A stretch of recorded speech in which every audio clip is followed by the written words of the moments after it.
இதுக்கப்புறம் அதிமுக என்னவா சார் ஆகும்னு நினைக்கிறீங்க? நீங்கள் சொன்னதுலேருந்து இன்னும் அதிமுக இருக்கிறதா தெரியுது.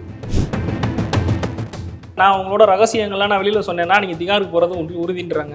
இவர் நானா அப்போ உன்னைய பற்றி நான் சொன்னேன்னா நீ ஜெயிலுக்கு போகிறது உறுதின்னு இபிஎஸும் சொல்கிறாரு. அப்படி என்ன தான் சார் இருக்கு? ரெண்டு பொம்பளை பைப்படியில் அடிச்சுக்கிட்ட மாதிரி தான் இருக்கு. சொல்படி பார்த்தோம்னா இப்போ மோடி அவர்களை வந்து எதிர்த்து களத்தில் அரசியல் களத்தில் வந்து எடப்பாடியால் நிற்க முடியும்னு நினைக்கிறீங்களா சார்? பாஜகங்கிற பேரில் தமிழ்நாட்டில் ஓட்டு கேட்டாக்கா உழுவாதுன்னு பாஜக தலைமைக்கு நல்லா தெரிஞ்சு போச்சு. கொடநாடு கேஸ் வேற இப்போ சூடு பிடிச்சி அவர் வந்து ஆஜராகணும், நேரில் வந்து நீ வந்து விளக்கம் கொடுத்துட்டு போங்கன்னு கோர்ட்டே சொல்லியிருக்கு. இந்த மாதிரி நேரத்தில் இவருக்கு வந்து அது ஒரு சர்க்கிளாக எடுத்துக்கிட்டு ஓபிஎஸோட வளர்ச்சியாக எடுத்துக்கலாம். பழனிசாமி இன்னைக்கு வந்து இப்படியும் போக முடியாது அப்படியும் போக முடியாது மாட்டிட்டு முடிக்கிறாரு. மற்ற கட்சிகள் ஊழல் செய்தால் ஒழிப்பேன்னு சொன்னாங்களே ஒழிய எங்க கட்சி ஊழல் செஞ்சா ஒழிப்பேன்னு அவங்க சொல்லவே இல்லை. யார் வேணாலும் ஊழல் செய்யுங்க, எங்க கட்சிக்கு வந்துருங்க, அதுக்கப்புறம் நீங்க புனிதர் ஆயிடலாம். கரை நல்லது, அதை நீக்குவதற்கு மோடி வாஷிங் பவுடர் இருக்குது. ஊழலின் உச்சம் அஜித் பவார் பாஜகவில் இணைந்தார். அஜித் பவார் துணை முதலமைச்சர். ஓபிஎஸ்க்கும் இபிஎஸ்க்கும் இரட்டை தலைமையிலிருந்து ஒற்றை தலைமை வந்ததுக்கப்புறம் அதிமுக நிலை எப்படி சார் இருக்கும்?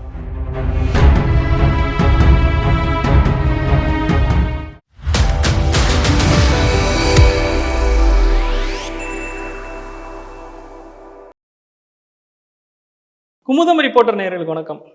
இன்றைய நேர்காணல நாம் சந்திக்க இருப்பது டாக்டர் காந்தராஜ் அவர்கள். அவரை நிகழ்ச்சிக்கு வரவேற்கலாம். வணக்கம் சார். சார், அதிமுகவை பொறுத்த வரைக்கும் எம்ஜிஆர், ஜெயலலிதா, ஓபிஎஸ், இபிஎஸ் ரெண்டு பேரோட தலைமை வந்துச்சு. அதுக்கப்புறம் இரட்டை தலைமை நாங்கள் இப்போ ஒற்றை தலைமைன்றாங்க. இதுக்கப்புறம் அதிமுக என்னவா சார் ஆகும்னு நினைக்கிறீங்க? நீங்கள் சொன்னதுலேருந்து இன்னும் அதிமுக இருக்கிறதா தெரியுது. அதுதான் நிலைமை. காலி பண்ணிட்டாங்க. அவர் மோடி வந்தாருன்னா அவரை சந்திக்கிறதுக்கு ரெண்டு பேரும் மாறி மாறி தடுமாறி நிற்கிறாங்க, க்யூவில் நிற்கிறாங்க. போய் அப்படி என்னத்துக்கு மோடி போய் பார்க்குறீங்க? கட்சி அடங்க வச்சாச்சு. நாலாக பிரிஞ்சது.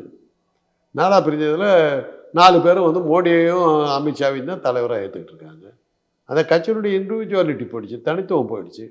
எந்த ஒரு மக்கள் போராட்டத்தில் வந்து இன்றைக்கி இருக்கிற அதிமுக, பழனிசாமி தலைமையில் இருக்கிற அதிமுக, பன்னீர்செல்வம் இந்த 4 பேர் தலைமையில் இருக்கிற அதிமுக வந்து எந்த போராட்டத்தில் கலந்துக்கிட்டாங்க? இன்றைக்கி வந்து ஒரு ஒன்றிய நிதியமைச்சர் வந்து பேரிடர்ன்றது அறிவிக்க மாட்டோம், வெள்ளத்துக்கு காசு கொடுக்க மாட்டேன்ட்டு போகுது அந்த அம்மா.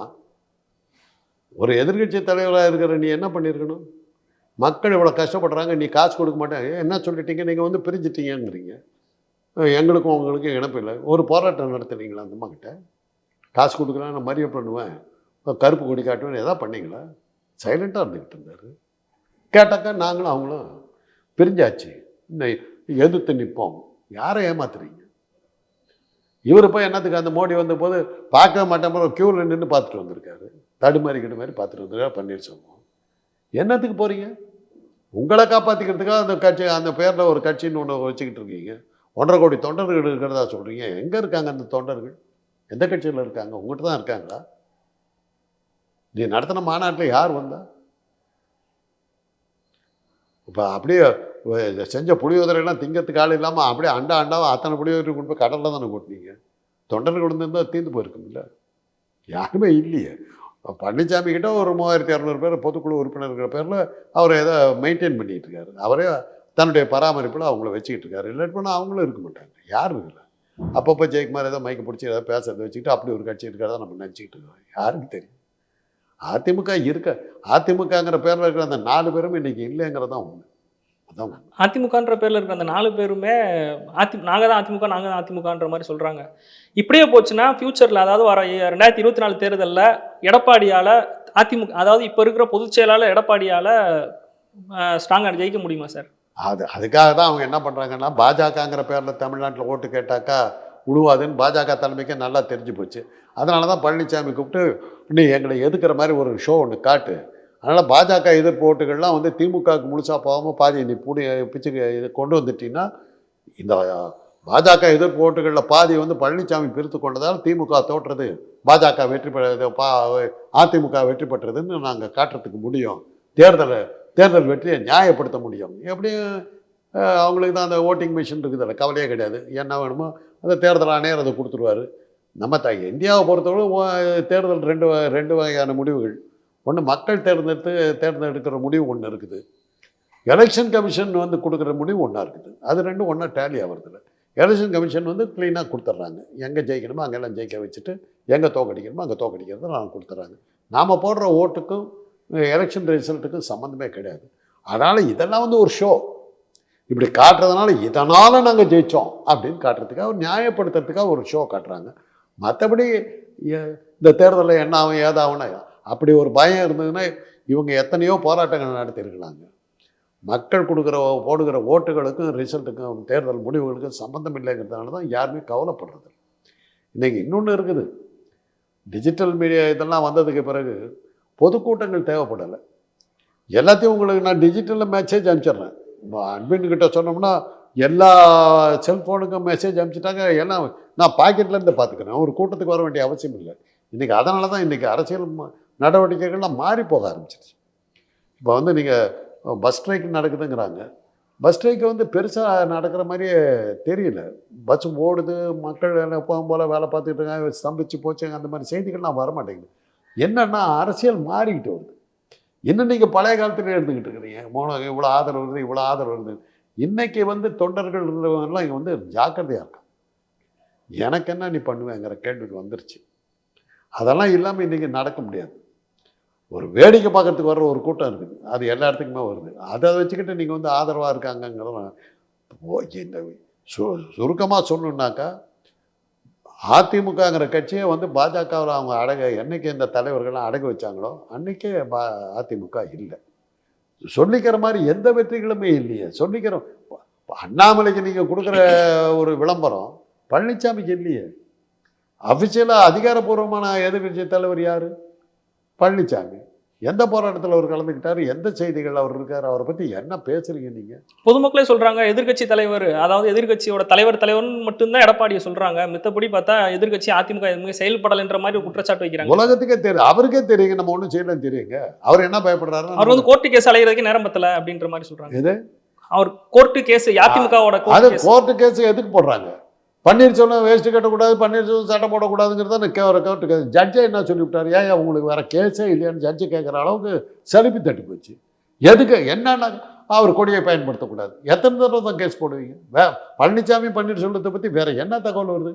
மோடி எதுக்காக போய் பேசுகிறேன்? பழனிசாமி உள்ள தேடிவிட்டேன், பழனிசாமின்னு சொல்கிறேன், நான் பன்னீர்செல்வத்தை உள்ள தேடிவிடுவேன். கடைசியில் இவங்களே ஒருத்தர் முட்டிக்கிட்டு சாகுறாங்க. அங்கே எங்கே இருக்குது கட்சி?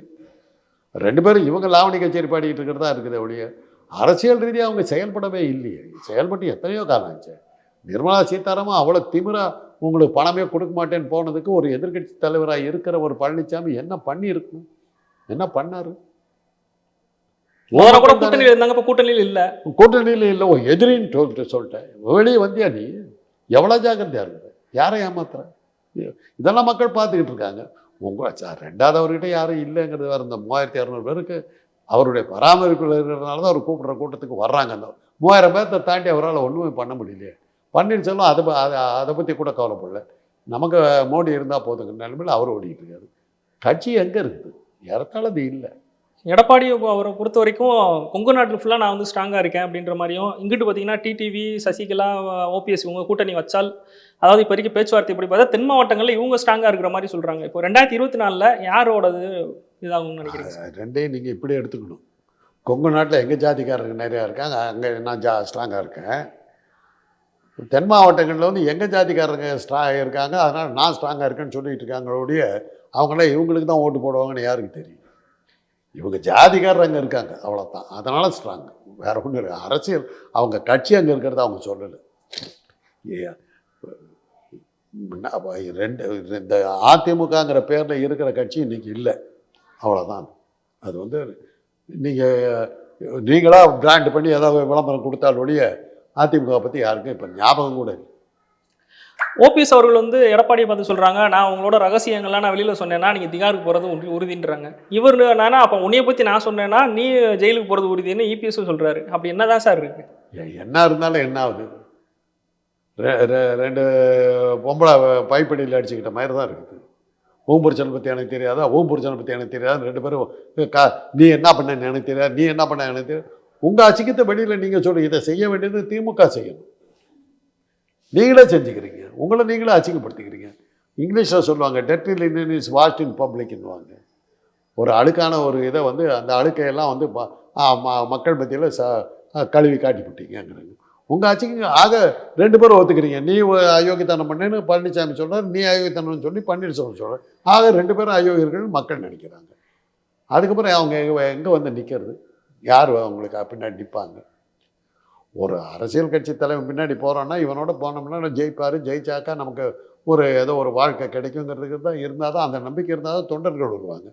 இவங்க போகிற போக்கு பார்த்தாக்கா ஒன்றுமே தன்னை காப்பாற்றிக்கிறதுக்கு தான் கட்சியை நடத்திக்கிட்டு இருக்காங்கங்கிறது தெளிவாக தெரியுது. அப்படிப்பட்டவங்க பின்னாடி யார் போவா? தமிழகத்துக்கு வந்து மோடி அவர்கள் வந்திருந்தப்போ கூட ஓபிஎஸ் போய் பார்த்துருந்தாங்க, நீங்கள் சொல்லியிருந்தீங்க சார், எல்லாருக்குமே தெரியும். அப்போ வந்து ஒரு லெட்டர் ஒன்று கொடுத்துருக்காரு. அந்த லெட்டரில் வந்து ஒரு முக்கியமான விஷயம் இருக்குது, அதனால வந்து அரசியல் ஒரு திருப்ப வருன்ற மாதிரி ஓபிஎஸ் சார்பாக இருக்கவங்க எல்லாமே ஒரு நம்பிக்கையாக சொல்கிறாங்க. அப்படி என்ன சார் அதில் இருந்து யாருக்கு தெரியும்? அவங்கள தான் கேட்கணும். ஒருவேளை பழனிசாமி வந்து அதிமுக பாஜகவில் சேர்த்துக்கிறாங்களோ என்னமோ, இல்லாட்டி இவரை சேர்த்துக்கிறாங்களோ என்னமோ. அப்படி சேர்த்துக்கிட்டாக்கா பிரச்சனை தீர்ந்தது இல்லை. இது அமலாக்கத்துறையினுடைய ரெய்டெல்லாம் தப்பிச்சுக்கலாம். அதில் வந்து அந்த வகையில் ஒரு வகையில் பார்க்கும்போது பன்னீர்செல்வம் அதில் கொஞ்சம் புச்சாலியாக இருக்கார். பன்னீர்செல்வத்தினுடைய ஆதரவாளர்கள் வீட்டில் இன்றைக்கி வரணும் ரெய்டு நடக்கல, அதை பார்த்தீங்களா? ஆக மோடியினுடைய ஆதரவு பெற்றவர் வந்து பன்னீர்செல்வங்கிறது நமக்கு நல்லா தெரியுது. அதே சமயத்தில் பழனிசாமி ஆதரவாளர் இருந்த வேலுமணி வீட்டில், ரங்கமணி, அந்த தங்கமணி வீட்டிலலாம் ரெய்டு நடந்துருச்சு. பன்னீர்செல்வம் ஆதரவாளர் வீட்டில் அது நடக்கவே இல்லை. ஆக மோடியினுடைய ஆதரவு முழுக்க வந்து பன்னீர்செல்வத்துக்கு தான் இருக்குது பழனிசாமியோட. இன்னும் பழனிசாமி கொஞ்சம் இன்னும் தீவிரமாக உழைச்சா மோடி அவரை ஒரு வேளை அக்செப்ட் பண்ணிக்கலாம். அக்செப்ட் பண்ணிட்டாக்க அதுதான் ஓபிஎஸ் அவர்கள் வந்து பாஜகவோட நான் கூட்டணியில் இருக்கிற மாதிரி தான் சுமூகமாக தான் சார் இருக்காங்க. அதனால ஒரு வேளை நீங்கள் சொல்கிற மாதிரி ரைடு வராமல் இருக்கலாமா? அதான் காரணம். அது அவருடைய சாமர்த்தியம் நல்லபடியாக அவரை நண்பர்களை காப்பாற்றினார். பழனிசாமியால் அது செய்ய முடியல. அதனால தான் பழனிசாமி கொஞ்சம் ஸ்ட்ரகிள் பண்ணுறதுக்கு காரணம் அதுதான். ஆனால் சொன்ன பேச்சு கேட்டுக்கிறார். நம்ம 2 பேரும் எதிரி மாதிரி நடி அப்படின்னா அந்த நடிப்பெல்லாம் நடிச்சுக்கிட்டு தான் இருக்கார். மக்கள் மத்தியில் எடுபடலை. அவரே சொன்னால் கூட அதெல்லாம் அவர் கிடக்கிறாரு, உச்சமாக விடுறாரு கதை அப்படின்ட்டு போயிடுறாங்க. மீடியாக்கள் கூட அவரை தூக்கி உள்ளியாதில்லை. மீடியாக்கள் எங்கே இப்போ அண்ணாமலைக்கு கொடுக்குற முக்கியத்துவத்தை வந்து நீங்கள் பழனிசாமி கொடுக்கலையே. யாருக்கு தெரியும் பழனிசாமி தான் எதிர்கட்சி தலைவர்? எத்தனை பேத்துக்கு தெரியும்? எங்கள் மாதிரி சில பேர் சொல்கிறதுனால தான் இவர் தான் அது அப்படின்ற மாதிரி இருக்குது. என்ன செயல்பட்டார்? இந்த ஒரே கேள்வி பதில் சொல்லுங்கள். நிர்மலா சீதாராமன் கிட்ட வந்து மக்களுக்கு வெள்ளத்தில் அடிபட்ட மக்களுக்கு நீ என்ன கொடுக்கல, உனக்கு கருப்பொடி காட்டுறேன்னு சொல்லியிருந்தாக்கா மக்கள் மத்தியில் நின்று இருக்கலாம். செய்யலையே அவர். ஏன் செய்யலை? நிதியமைச்சர் அமலாக்க பிரிவு அவர்கிட்ட இருக்குது. நமக்கு என்னத்துக்கு வம்பு? மக்களை கேட்டு போனால் என்ன காப்பாற்றிக்கிறேன் போயிட்டார், முடிஞ்சு போச்சு. என்ன செஞ்சார்? எதிர்கட்சின்னு சொல்கிறதுக்கு என்ன செஞ்சார்? அரசியல் கட்சி நடத்துறதுக்கான அடையாளம் எதை காட்டினார்? அண்ணாமலையாவது ஒரு 10 பேரோ 15 பேரையோ கூட்டிக்கிட்டு ஒரு நடைப்பயணம்னு சொல்லிவிட்டு ஒரு வேனில் ஏறிட்டு போகிறாரு. அதை கூட இவர் செய்யலையே. திமுக கூட வந்து இத்தனை கூட்டணி கட்சிகள் இருக்குது அப்படின்னு சொல்லிட்டு ஒரு தெளிவான ஒரு அறிக்கையை வந்து லிஸ்ட் வந்து வச்சுருக்காங்க. ஆனால் அதிமுகன்றதும் சாதாரண கட்சியில் ஒரு மிகப்பெரிய கட்சி தமிழகத்தை பொறுத்த வரைக்கும். அப்படி இருக்கும்போது கூட்டணியை பற்றி ஏன் பேச மாட்டாங்க சார்? அதுக்கான டைம் வரலன்னு நினைக்கிறேன். ஏன்னா இன்னும் கொஞ்சம் நாளில் வந்து இன்னும் ஒரு சில மாதங்கள்லேயே எலெக்ஷன் வந்துடும். 2024 நாங்கள் இப்போ 2024 வந்துருச்சு. இப்படி இருக்கும்போது கூட்டணியை பற்றி வரதுக்கு மறுக்கிறாங்களா? எடப்பாடி தலைமையில் கீழே வரதுக்கு மறுக்கிறாங்களா? எப்படி எடுத்துக்கலாம்? எடப்பாடி எங்கே இருக்காருன்னு முதல்ல தெரிஞ்சால கூட்டணிக்கு வரதுக்கே வழி. யாருக்கு தெரியும் அவர் எதில் இருக்காருன்னு? பாஜகவோட எழுத்துக்கிட்டு இருக்காருன்னு சொல்கிறாங்க. அதை யாரும் நம்பலை. பாஜக எழுத்தாக்கா இப்போ பழனிசாமி கூட ஏன் இருக்கிறோம்? அவர் கூட இருந்தாக்கா பாஜக கூட கூட்டணியில் இருக்கிறதுனால நம்ம வீட்டில் ரெய்டு வராது, நம்மளுக்கு மாட்டிக்க மாட்டோம், நம்ம ஜாக்கிரதையாக இருக்கலாங்கிறதுக்காக தான் உங்கள் கூட இருக்கிறாங்க. நீங்கள் அதையே இல்லை நான் பாஜகவை எதுக்குறேன்னு சொன்னாக்கா நாடகத்துக்காக நடித்தா கூட என்னத்துக்கு வம்பு? யாரோ ஒரு ஆஃபீஸர் வந்து அது நிஜம் நம்பிக்கிட்டு வந்தாங்கனாக்கா நம்ம வீட்டில் ரெய்டு நடந்ததுன்னா என்ன ஆகுறது? யார் இது பண்ணுறது? அந்த பயத்தில் தான் யாரும் வரமாட்டேங்கிறாங்க. இவர் பேச்சை கேட்டுக்கிட்டு பாஜக எடுத்து நின்னாக்கா நம்ம வீட்டுக்கு ரெய்டு வராதுங்கிறதுக்கு என்ன உத்தரவாதம் இருக்குது? அந்த உத்தரவாதம் கிடைக்காதவரும் பழனிசாமி கிட்டே யாரும் கூட்டணி பேசுறது ஒய்க்காக்க கூட வராது. அம்போன்னு தான் நிற்கணும். அந்த 3200 பேர் தான் நிற்கணும். வேறு வழி இல்லை. நீங்கள் சொல்றபடி பார்த்தோம்னா இப்போ மோடி அவர்களை வந்து எதிர்த்து களத்தில் அரசியல் களத்தில் வந்து எடப்பாடியால் நிற்க முடியும்னு நினைக்கிறீங்களா? களத்தில் வந்து மோடியை ஏற்று நிற்கிற மாதிரி ஷோ காட்டு, அப்போ தான் தமிழ்நாட்டில் ஓட்டுக்கணும். பாஜக ஒரு விஷயத்தை தெளிவாக புரிஞ்சுக்கிட்டாங்க. பாஜகங்கிற பேரில் நின்னாக்கா தமிழ்நாட்டில் ஒரு ஓட்டு கூட விடுவாது நல்லா தெளிவாக தெரிஞ்சுக்கிட்டாங்க. அதனால தான் நீ ஏற்று நிற்கிற மாதிரி நில்லு, பாஜக எதிர்ப்பு ஓட்டுகளையெல்லாம் நீ வாங்குற மாதிரி பண்ணு, ஆவேசமாக பேசு, ஆக்ரோஷமாக பேசுன்னா சொல்லியிருக்காங்க. அப்போ கூட பேச மாட்டேங்கிறாரு. நாடாளுமன்றத்தில் மத்தாப்பு குச்சியெல்லாம் கொளுத்தி யாரோ ஒருத்தர் இது பண்ணிட்டாங்க. பெரிய ஷோவெல்லாம் ஒன்று நடந்தது. ரொம்ப ஜாக்கிரதையாக தான் பண்ணாங்க.